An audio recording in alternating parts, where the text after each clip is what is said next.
Jangan berharap seorang lelaki masuk surga sebelum dia mempertanggungjawabkan istrinya.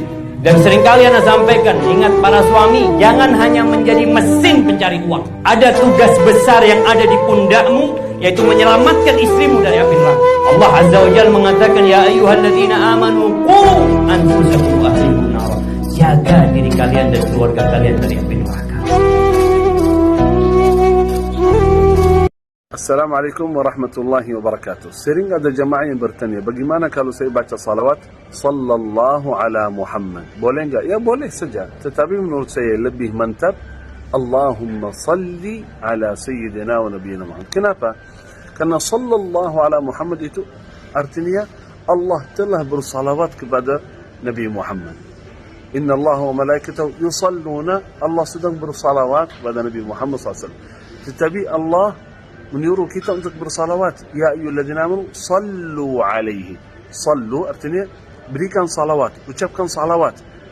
Allahumma salli wa sallim ala sayyidina wa nabiyyina Muhammad. Nah, itu lebih baik salawat serta salam. Ya ayyuhalladzina amanu sallu alaihi wa sallim taslima. Allahumma salli ala sayyidina wa nabiyyina Muhammad wa sallim taslima katsira. Allahumma salli ala sayyidina Muhammad wa ala ali sayyidina Muhammad wa sallim tasliman katsira. Orang diajak senyum sama bidadari saja itu rasa-rasanya kepingin mati masuk surga. Kalau orang diajak senyum sama Rasulullah SAW, rasa-rasanya kepingin gandeng tangannya Nabi Muhammad SAW.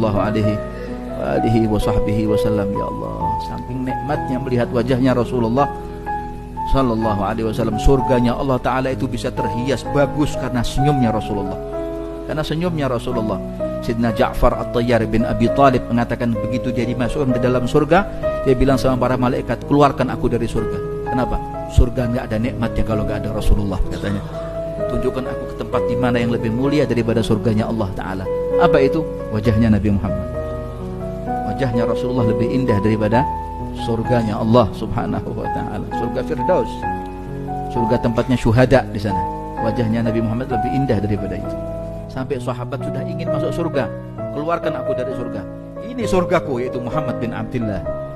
Allah. Maka ada orang yang bilang, Ustaz, gimana kalau seandainya saya mau sama seseorang, dia nggak mau sama saya?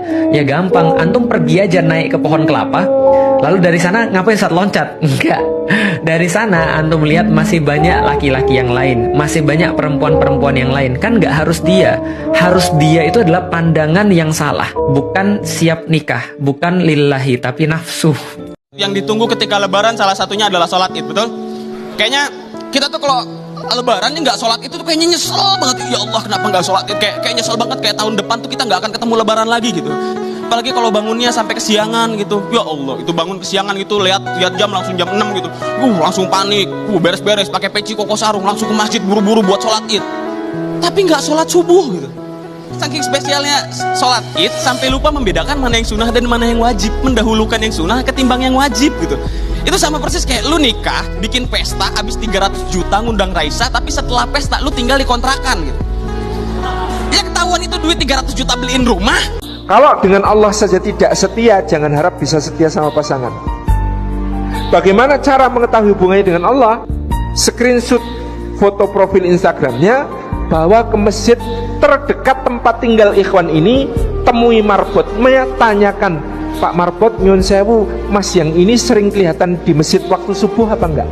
Nah kalau marbotnya jawab, oh mbak, bukan cuma kelihatan, ini masnya ini itu suka rebut pahala saya. Maksudnya gimana? Dia sering datang duluan subuh itu, dia yang adzan, saya mau adzan nggak boleh sama dia. Loh, kalau jawabannya marbot masjidnya begitu, apa? Contreng, masuk Pak Eko gitu. Silakan, tapi dalam hati, tidak dijaharkan. Allahu Akbar. Gini ya ikhwah, zikir lalai tanpa di hati, lalai dia zikir, dia nggak fokus, itu lebih baik daripada tidak berzikir. Zikir lisan lebih afdal daripada sama sekali tidak berzikir. Zikir hati lebih afdal daripada zikir lisan. Tapi zikir hati disertai lisan lebih afdal daripada hati saja.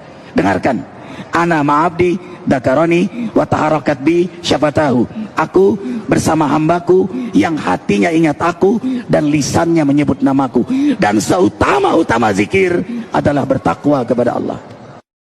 Jadi seseorang yang cinta kepada Allah Subhanahu wa taala, jangan sampai dia memandang dosa itu perkara yang gampang. Mau itu dosa besar, mau itu dosa kecil, engkau sedang melanggar Allah.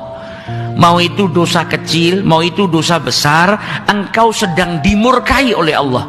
Yang berbuat dosa kecil belum minta ampun sama Allah, dia dimurkai sama Allah. Jangan pernah merasa betah engkau dalam keadaan dimurkai oleh Allah. Sebagaimana kita nggak pernah betah kalau ada kekasih hati kita marah sama kita. Kalau bapak kita marah, kita nggak betah. Ibu kita marah, kita nggak betah. Istri kita marah, kita nggak betah. Anak kita marah sama kita, kita nggak betah. Kita ingin cepat-cepat menjalin hubungan yang baik, memperbaiki hubungan. Maka jangan pernah merasa betah kalau Allah sedang murka kepada dirimu. Caranya gimana? Kembali kepada Allah, bertaubat kepada Allah Subhanahu wa taala. Ada satu lagi dosa terakhir yang paling disukai oleh iblis. Setelah dosa membunuh, setelah dosa permusuhan, setelah dosa zina, setelah dosa syirik, ada satu lagi dosa yang paling disukai oleh iblis. Tahukah kita dosa apa? Dosa durhaka kepada orang tua. Ya Rasulullah, kalau saya punya uang, siapa yang paling berhak untuk saya berikan? Ya Rasulullah, kalau saya bisa tersenyum, siapa yang paling berhak untuk dapat senyuman saya? Ya Rasulullah, kalau saya punya perhatian, siapa yang paling berhak saya perhatikan? Ya Rasulullah, kalau saya punya kelapangan dada, siapa yang paling berhak untuk saya maafkan? Siapa orang yang paling berhak untuk saya berbuat baik kepadanya ya Rasul? Nabi menjawab, ummuka. Jangan menegur mereka dalam kondisi memarahi atau menganggap mereka bodoh. Contoh, saya kasih contoh biar faham ayat ini. Orang tua duduk di depan TV, megang remote kan?